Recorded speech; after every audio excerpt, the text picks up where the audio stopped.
Olá, eu sou Ivan Lima e é um prazer te receber aqui na Fatos Desconhecidos. O homem demorou muito tempo para conseguir fazer a primeira viagem espacial. Apesar de termos conseguido pisar na Lua e até enviar robôs para Marte, até tudo isso acontecer, muita gente morreu.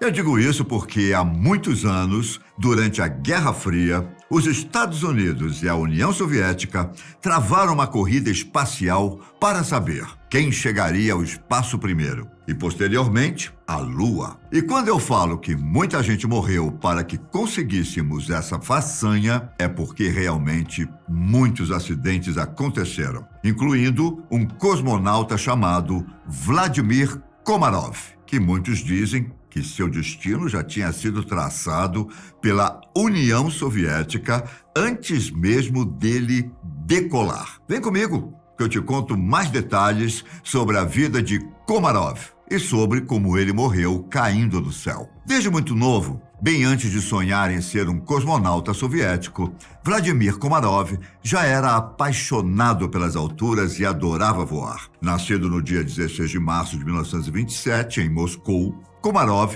resolveu seguir sua paixão pela aviação. Quando tinha apenas 15 anos de idade, ele ingressou na Força Aérea Soviética e começou a realizar o maior sonho da sua vida. Com muito treino e dedicação, em 1949, ele já era piloto. Nessa mesma época, ele conheceu o amor da sua vida, Valentina Yakovleva, com quem se casou. Cada vez mais experiente, em 1959, Komarov se formou na Academia de Engenharia da Força Aérea de Zhukovsk. Como já era um piloto respeitado, Komarov começou a mostrar interesse em se tornar um cosmonauta. Até porque os Estados Unidos e a União Soviética começaram a corrida espacial em plena Guerra Fria. E talvez essa fosse a chance de Komarov entrar para a história da humanidade. A título de curiosidade, cosmonauta é o termo usado pelos russos, astronauta pela NASA e demais agências espaciais, enquanto os chineses preferem chamar de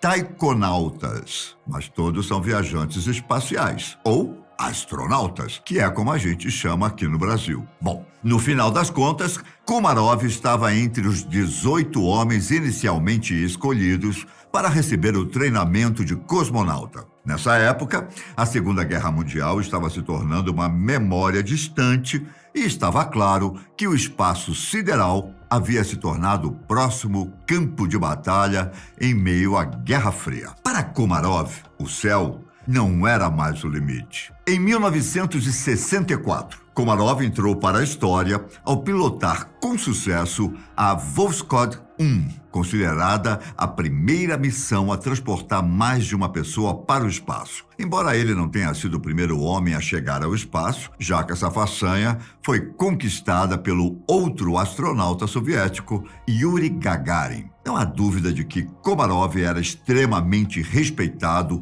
por sua habilidade e talento. Conforme o 50º aniversário da Revolução Comunista se aproximava, a União Soviética planejava um grande feito para comemorar a data. Eles precisavam pensar em algo especial e, aparentemente, Komarov era o homem perfeito para fazer tal homenagem. O objetivo da missão era bastante ambicioso. 2 cápsulas espaciais deveriam se encontrar na órbita baixa da Terra e Komarov deveria estacionar uma cápsula ao lado da outra. Feito isso, ele caminharia no espaço entre as 2 naves. A partir daí, a história ficou um pouco, digamos assim, sombria. De acordo com um polêmico livro de 2011 chamado Starman, que inclusive historiadores disseram ter encontrado diversos erros, a espaçonave de Komarov, a Soyuz 1, estava com muitos problemas estruturais que se tornaram evidentes antes do voo. O fato é que não há dúvidas de que a aeronave tinha problemas.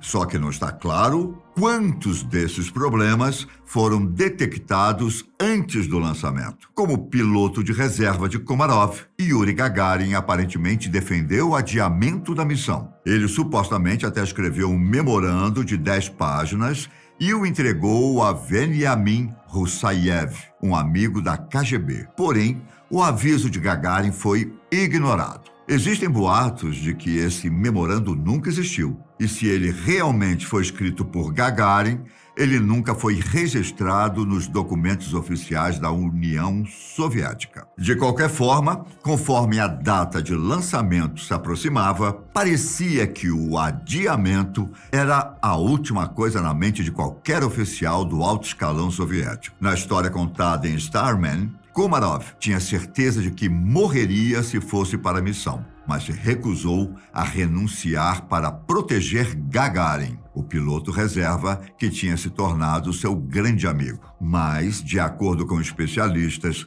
Gagarin provavelmente era um piloto reserva apenas em teoria. Como já havia conquistado a cobiçada honra de ser o primeiro homem a chegar ao espaço, ele era visto como uma espécie de tesouro nacional. Portanto, nesse ponto de sua carreira, ninguém iria enviá-lo para uma missão de risco. Para o governo soviético, era muito mais interessante enviar Komarov do que a pessoa que era considerada um herói nacional. Foi então que no dia 23 de abril de 1967, Komarov decolou em sua viagem espacial. Ele precisou de 24 horas para orbitar a Terra 16 vezes. Porém, Komarov não conseguiu chegar até o final da sua missão. Isso aconteceu porque um dos 2 painéis solares que forneciam energia para a manobra acabou não sendo acionado. Podemos dizer que houve algumas falhas no equipamento. Como resultado, os soviéticos cancelaram o lançamento do segundo módulo e então orientaram Komarov a voltar à Terra. Komarov mal sabia que estava perto do fim. E quando eu falo fim, não estou me referindo ao fim da missão, mas a um ponto final na vida do cosmonauta. Apesar da habilidade de Komarov, ele teve dificuldades em manejar sua espaçonave. Foram necessárias mais 2 viagens ao redor do mundo antes que ele, finalmente, pudesse vir em direção à Terra. Segundo relatos, quando ele atingiu uma altitude de 23 mil pés, o paraquedas que deveria ser acionado para frear a nave falhou. No final das contas, as linhas do paraquedas ficaram emaranhadas na aeronave do Komarov. No dia 24 de abril de 1967, um dia depois dele ser lançado na órbita da Terra, Komarov caiu do espaço e foi morto em uma explosão devastadora, tornando-o o primeiro homem a morrer em um voo espacial. De acordo com a versão contada no livro Starman, durante a queda, Komarov demonstrou raiva e ódio de estar naquela missão. O livro afirma que ele gritava, dizendo que a aeronave era demoníaca e que nada nela funcionava. Ao mesmo tempo, ele condenava as pessoas que o colocaram naquela missão, dizendo que ele tinha sido enviado apenas para morrer. De acordo com a transcrição oficial dos momentos finais de Komarov, que foram registrados no arquivo do Estado russo, uma das últimas coisas que ele disse aos colegas foi que ele se sentia excelente e que estava tudo em ordem. De todo modo, não é um absurdo pensar que Komarov pode ter falado poucas e boas quando perdeu a conexão e percebeu que iria morrer. Não está claro o que ele realmente disse, mas sem sombra de dúvidas, deve ter batido um desespero ao perceber que a morte estava chegando. A verdadeira resposta: morreu com Komarov. Seus restos mortais até foram encontrados, mas a única coisa reconhecível ali era o osso do calcanhar. Embora não se saiba exatamente qual foi a reação de Komarov antes da morte, Gagarin não ficou nada satisfeito com o acontecido. Ele não só estava chateado porque seu amigo havia morrido, mas também, provavelmente, com sentimento de culpa pelo falecimento do cosmonauta. Talvez Gagarin também tenha sentido que a morte de Komarov podia ter sido evitada, principalmente se o governo soviético não estivesse com tanta pressa para comemorar os 50 anos da Revolução Comunista. Diante desses fatos, também é bem provável que Komarov soubesse que a missão era arriscada. Primeiro que, como eu disse, as coisas foram feitas às pressas. E segundo, que sua nave espacial era relativamente nova e precisava ser aperfeiçoada. Komarov já era visto como um herói em vida. mas certamente ele foi ainda mais reverenciado após a sua morte. Numerosos oficiais soviéticos viram seus restos carbonizados antes de cremar o cosmonauta, embora não houvesse muita coisa para ver. Os restos mortais de Komarov foram posteriormente sepultados no Kremlin. O cosmonauta teve um fim trágico, isso é fato. Porém, assim como muitos eventos que aconteceram durante o reinado da União Soviética, grande parte da história de Komarov permanece em volta de mistérios. Enquanto muitos acreditam na versão contada no livro Starman, que Komarov foi enviado em uma missão suicida, outros acham que tudo isso é teoria da conspiração e que o que aconteceu com ele foi uma fatalidade. E você? Qual a sua opinião sobre o assunto? Eu fico por aqui, mas nos vemos no próximo vídeo da Fatos Desconhecidos. Um grande abraço, fiquem com Deus. Tchau.